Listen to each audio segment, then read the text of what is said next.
Over 3 years ago I uploaded a compilation of clips from an obscure George W. era animated series called The Oblongs to a channel that I previously only really used to share memes and shitposts on.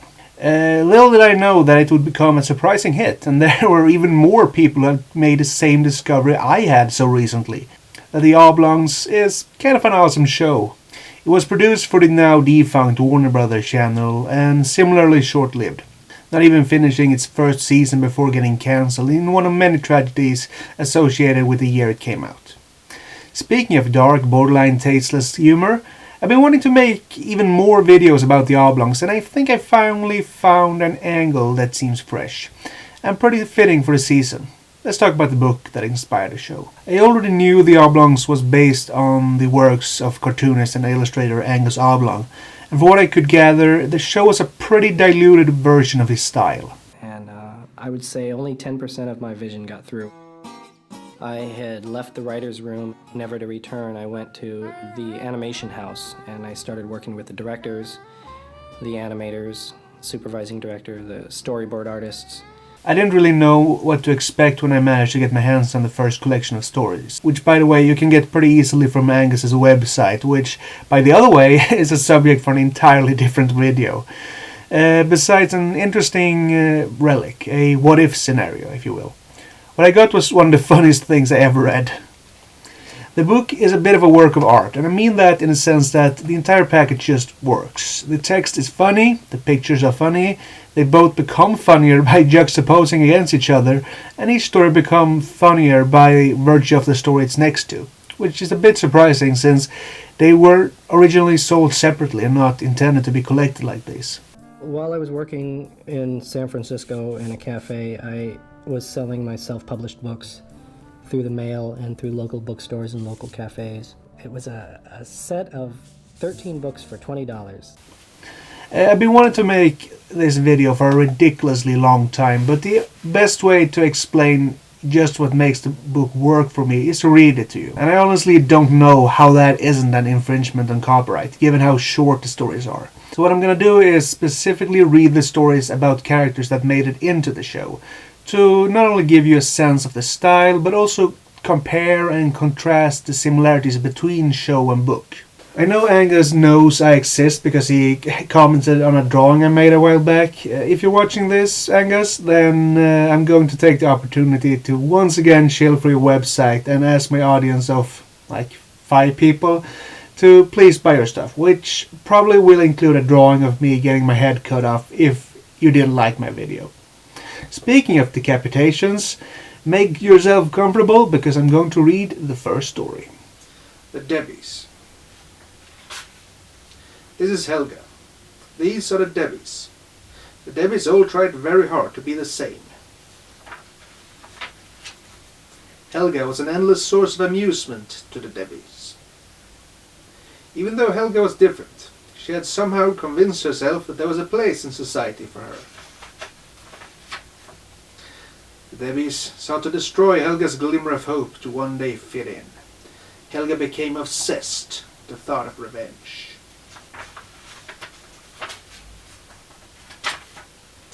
Helga disguised herself as a Debbie and mingled among them. Once inside the clique, Helga began studying their itty-bitty thoughts and their migration patterns. Over lunch, the Debbies decided to have a slumber party at Debbie's house. They ate pizza, painted their toenails pink, giggled, and talked about Matthew Kelly's excellent butt cheeks. While the Debbies slept, Helga snipped off their annoying little heads. Then she ate all of the pizza crusts. The end. It's kind of funny how the story is called The Debbies, yet Helga is the main character, though it seems her design was actually a direct response to theirs. While they look like average humans stretched out, she looks like if an average human was compressed from the top down. Helga came from the whole idea of an ugly, fat little toad-like girl infiltrating the Debbies. So I tried to make her as anti-Debbie as I could. That's where she originated from. It's interesting how much of Helga's character made it into the show, despite it being far more lighthearted. She's obsessed with fitting in with the Debbies, who also really try hard to fit in with each other. She enjoys hurting others and is always eating. By the way, that final page of her eating the crust just makes me lose it for some reason, and almost all the stories in the book are structured with a punchline of sorts. A last anticlimactic page with a drastic shift in tone, either telling you something completely unnecessary or throwing in something from absolutely nowhere. To the extent people talk about this book nowadays, it's mostly about the dark elements in it, but I think it's the storytelling itself that's truly notable, to be a hipster English teacher about it. Helge would of course go on to be a bit of a favorite in the writing room of the show, or at least she was the one of Milo's friend who got the most focus, even playing a central role in a few episodes. I'm glad she was never allowed to kill the Debbies though. There was so much comedic gold to mine from them. Milo's disorder. Milo wasn't like other boys. Milo saw things differently. Milo, honey, dinner ready. Milo thought that maybe there was a monster in the toilet watching his butt. He was certain that when he turned away, the things behind him smiled. He knew all about the diner waitress serpent that lived under his bed, and while he slept, his head would bloom open to let the fish out. Milo was cured with electroshock therapy, and thank God he grew up to be normal. The end. Angus Oblong has alluded that Milo was essentially a portrait of him growing up with a variety of different medications and diagnoses. Another thing that made it into the show, though him being hyperactive and borderline psychotic is not focused on that much besides the first 2 episodes or so. It may be a result of the overall increased focus on his family, but he still maintains the closest thing to a main character the show had, which is kind of cool and symbolic in a way, the creator's stand in being the nexus of the project. And it's largely Angus's way of thinking and perceiving the world that we have to thank for projects like these in the first place. Always gravitated toward illustrating things that were from my dreams or from deepest recesses of my imagination. Thank God he didn't grow up to be normal.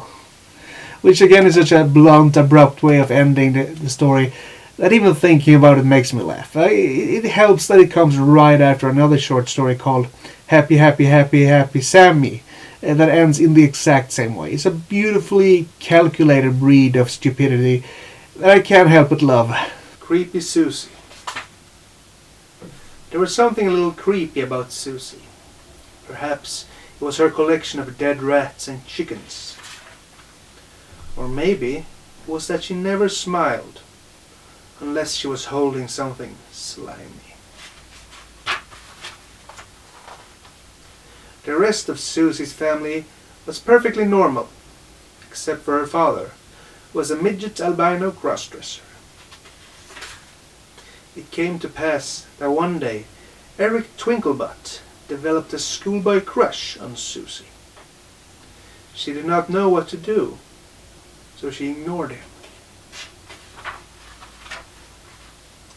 Susie's vagina tingled at the thought of Eric Twinklebutt, but she did not know what to do. She read one of those romance novels she threw up. Susie went out to see her great-great-great-grandmother Ruby to ask for advice on boys. The great-great-great-grandmother Ruby was no help at all, because she'd been dead for a long, long time. So Susie decided to take care of the problem. The end. Finally, creepy Susie, the sweetheart of the internet, though not always for the best of reasons. You can tell Angus was confident she would be the breakout character, given that she's front and center in the title and the cover of the book. He was ahead of his time in understanding that goth girls with an interest in the macabre make for really fun and likable protagonists, even if they brutally murder people they like. I thought Creepy Susie was going to be the big breakthrough character, but it ended up being Helga, which is fine. Helga is a great breakthrough character.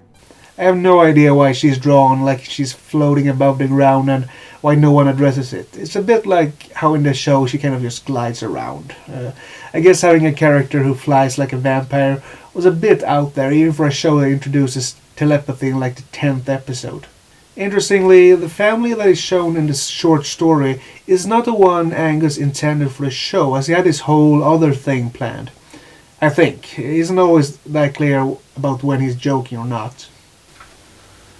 Narcoleptic Scotty.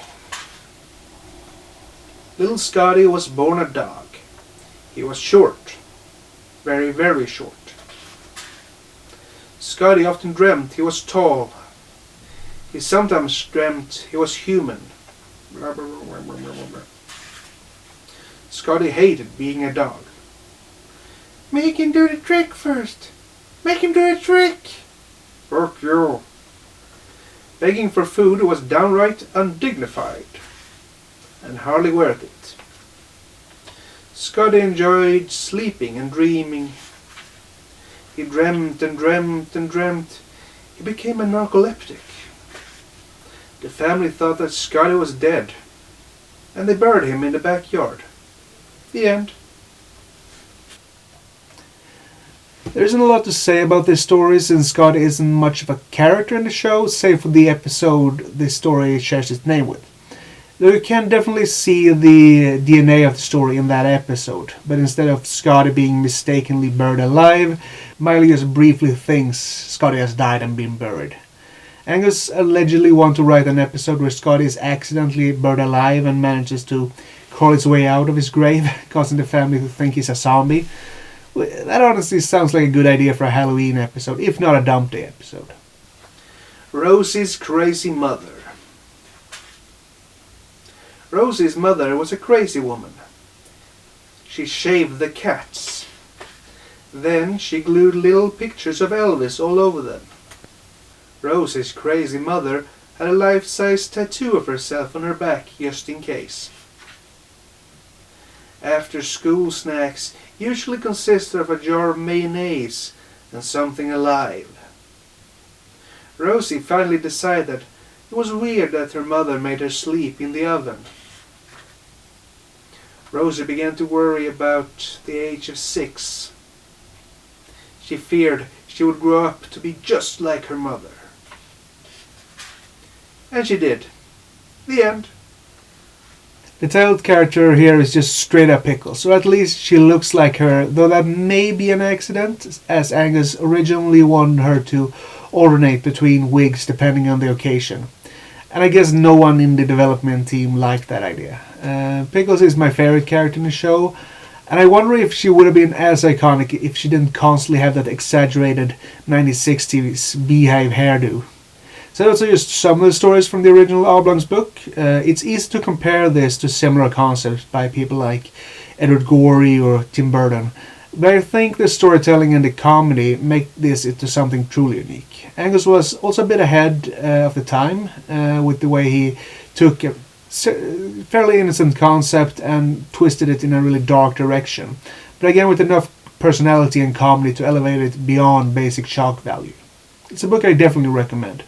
So yeah, I'm sorry about the lack of videos recently. It's due to a combination of a bunch of things that probably aren't that interesting to get into right now, but mainly that I didn't know exactly how to continue to make stuff related to the Oblongs. The amazing comments I've been getting throughout these past months or so has really helped me realize that there is a continued interest in what a viewer described as oblong posting, which is awesome. That has kept me going in many ways.